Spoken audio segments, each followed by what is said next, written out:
ગુરુનો મહિમા તો બહુ મોટો છે. ગુરુ માર્ગદર્શક છે. ગુરુ શું નથી? ગુરુ સાચો રસ્તો બતાવે છે. અને એટલા માટે આ જીવન ભટકતા રહીએ પણ ક્યાંય શાંતિ નથી મળતી, ભગવાન નથી મળતા. ભગવાન જ્યારે જન્મ આપે ને ત્યારે એ જીવને 84 લક્ષ અવતારમાંથી પસાર થવું પડે છે. અને આખરે એ 84 લક્ષ અવતારમાંથી જો મુક્તિ મેળવવી હોય ને તો ગુરુના શરણે ગયા વિના આપણો ઉદ્ધાર થતો નથી. એટલા માટે ગુરુનો મહિમા બહુ મોટો છે. પૂનમનો દિવસ છે. એક દેસાઈભાઈ છે, રબારી બંધુને એમ થાય છે કે આખી જિંદગી ખેતી કરી અને માલધારીની ગાયો ભેંસો ચારીને મારી જિંદગી પૂરી થઈ, તોય મને ક્યાંય મારો ભગવાન પ્રાપ્ત થયો નહીં.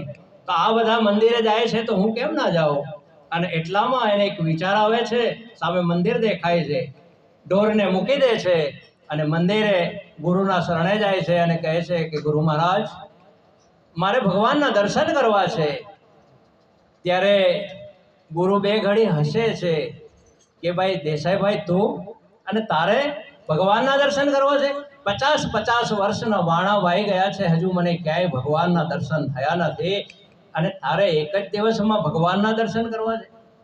ત્યારે ફરી પગ પકડે છે અને કહે છે કે હે ગુરુ મહારાજ, આપ કૃપા કરો પણ મને સાચે જ દર્શન કરાવો. ત્યારે કહે છે કે હું તને એક સદગુરુ રૂપી વચન આપું છું, એક મંત્ર આપું છું, એક માળા આપું છું. તું મંત્ર ભજજે અને સાચે જ તું દર્શન કરવા હોય તો સાચા હૃદયથી, સાચા ભાવથી, સાચી લાગણીથી, સાચા પ્રેમથી તું ભજન કરીશ તો ચોક્કસ એક દિવસ સદગુરુ મળશે ને મળશે. એ વખતે એ વિચારમાં પડી જાય છે કે ગુરુ મહારાજ, તમે હસ્યા હતા કેમ? હસ્યો એટલા માટે કે આખી જિંદગી તે વગડામાં કાઢી છે. વગડા જેવો જીવ્યો છે, ક્યારેય સત્સંગ જોયો નથી, ભજન કીર્તનમાં આવ્યો નથી, તો મારો સાંભળ્યો એમને એમ તને થોડો પ્રાપ્ત થાય. એટલા માટે મને હસવું આવ્યું હતું. હવે હું તને સ્વીકારું છું, તું મારો ભક્ત અને હું તારો ગુરુ, એમ કહી અને આગળ ચાલે છે. અને પછી એક વચન આપે છે કે ભાઈ, સવારે તું નદીના કાંઠે જજે અને ત્યાં સંગતરો હશે એનો દોરડો બનાય અને એ નદીને કાંઠે તું બે પગ ઉપર રાખી અને ભગવાનની ભક્તિ કરજે. આ તો ભગત છે, એમાંય દેસાઈની જાત, ઘોડિયો ભગત છે, માલધારી છે. અને એ જ્યારે મનમાં વિચારે છે કે 100% મારા ગુરુએ જે કીધું છે એની આજ્ઞાનું પાલન કરીશ તો મને ચોક્કસ મારો ભગવાન મળશે ને મળશે. એ વિશ્વાસ સાથે જો ગુરુ મહારાજ શું આપે છે?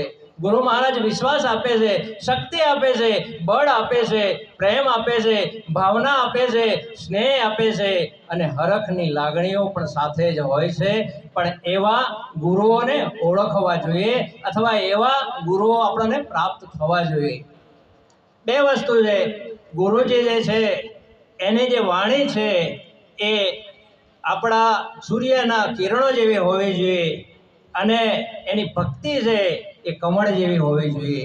તો કોઈકે પૂછ્યું કે ભાઈ, કમળ જેવી ભક્તિ કેમ? તો કે સૂર્યના કિરણો 16 કલાએ ખીલે તો કમળ ખીલે, એમ ભગવાનની ભક્તિ કરો, પૂજા કરો, અર્ચના કરો, સત્સંગ ને કીર્તન કરો તો 100% ભગવાન પ્રાપ્ત થાય ને થાય. અને આપણી ભક્તિ પણ 100% કમળના ફૂલની જેમ ખીલે છે. એટલે પેલા ભગવાન ફરી પાછા માલધારીને યાદ આવે છે, એ ભક્તિ કરે છે. ત્યાં ફરતા ફરતા ગુરુ મહારાજ ત્યાં પહોંચે છે અને એને જોઈને એ કહે છે કે બેટા, આમ ભગવાન ના મળે. ના, મને વિશ્વાસ છે ગુરુ મહારાજ, મારા ગુરુ મહારાજ ઉપર અતૂટ શ્રદ્ધા અને વિશ્વાસ છે, ચોક્કસ મને મારો ભગવાન મળશે ને મળશે. એવી શ્રદ્ધા સાથે મહારાજ લુપ્ત થાય છે અને પછી એ ભક્તિમાં લીન બની જાય છે અને ત્યાં સાક્ષાત એ ઘોડિયો ભગવાન 14 લોકનો ધણી આવે છે અને એને દર્શન દે છે અને પછી એને ભેટી પડે છે અને એ પછી એ પૂજાય છે.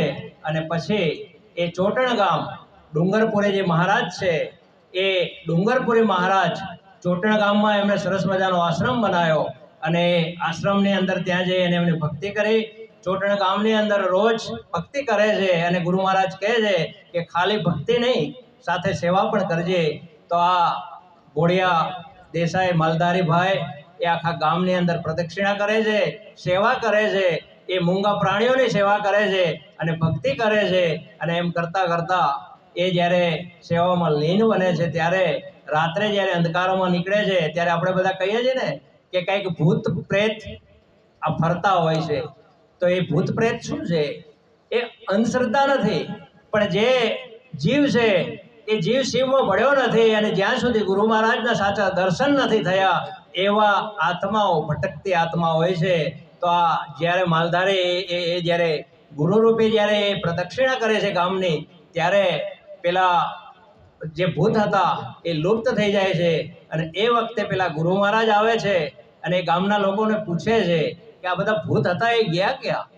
તો કે પેલા માલધારી તમારો ભગત છે અને ભગતે જે કંઈ તમે એમને ભક્તિરૂપી જે કંઈ મંત્ર આપ્યો છે એ મંત્ર કરી અને મંત્ર અને જાપ જપીને જે સેવાઓ કરે છે એના કારણે એમની જે સેવા છે એ પેલા ભૂતળાઓને ફળી છે અને એમને સાક્ષાત્કાર થયો છે અને અમર થઈ ગયા છે. એટલે આ રીતે મિત્રો આપણે જ્યારે આવા ભજન કીર્તન એમાં આવીએ અને એક જો શબ્દ આપણા કાને પડે તો આપણે પણ ચોક્કસ અમર થઈએ છીએ અને ગુરુ મહારાજને પ્રાપ્ત કરીએ છીએ. તો આ રીતે આપણા રામભાઈના પરિવારે અને એમના બધા કુટુંબીજનોએ જે સરસ મજાના ભજન રાખ્યા, ભોજન અને ભજન કરાવ્યું, આપણા સંતો મહંતો અને ભક્તોના આપણને દર્શન કરાવ્યા, એ બદલ હું ખૂબ ખૂબ મારી જાતને ધન્ય માનું છું અને એમનો ખૂબ ખૂબ આભાર માનું છું કે વર્ષમાં એક વખત ઘણા વર્ષોથી આ તિથિ ઉજવે છે. તો આ આપણા પરિવાર પ્રત્યે, આપણા માતા પ્રત્યે, આપણા પિતા પ્રત્યેની જે લાગણી અને ભાવ છે એ દર્શાવે છે. અને આ વસ્તુ જો આપણામાં હોય તો આપણા બાળકોમાં પણ આવે છે. એટલા માટે પૈસો એ મહત્વનો નથી, મૂડી એ મહત્વની નથી, આપણી હોદ્દો કે ડિગ્રી મહત્વની નથી, પણ જો સાચી શક્તિ અને સાચી ભક્તિ કરીએ તો 100% આપણા બાળકોની અંદર આ જે સંસ્કાર છે એ ધાર્મિક સંસ્કારોનું સિંચન થાય છે અને ચોક્કસ આપણા પરિવારની પ્રગતિ થાય છે. આથી વિશેષ ના કહેતા ગુરુ મહારાજની જય.